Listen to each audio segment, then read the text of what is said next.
НВК «Саха» полностью готова к освещению спортивных соревнований. Напомним, все спортивные состязания, открытие и закрытие игр будут транслировать по 3 телеканалам. Это НВК «Саха-4» и «Мамонт».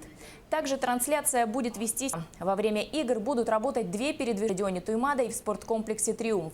Каждый день с 12 часов до 14.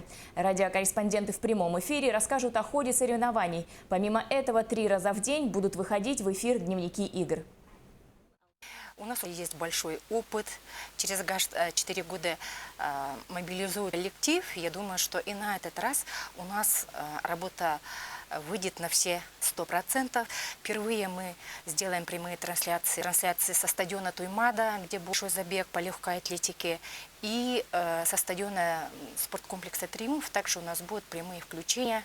Это такие виды спорта, как хапсагай, куреш и вольная борьба. Что первыми вы узнаете из уст наших корреспондентов, радиожурналистов. Радио – это самое оперативное средство массовой информации.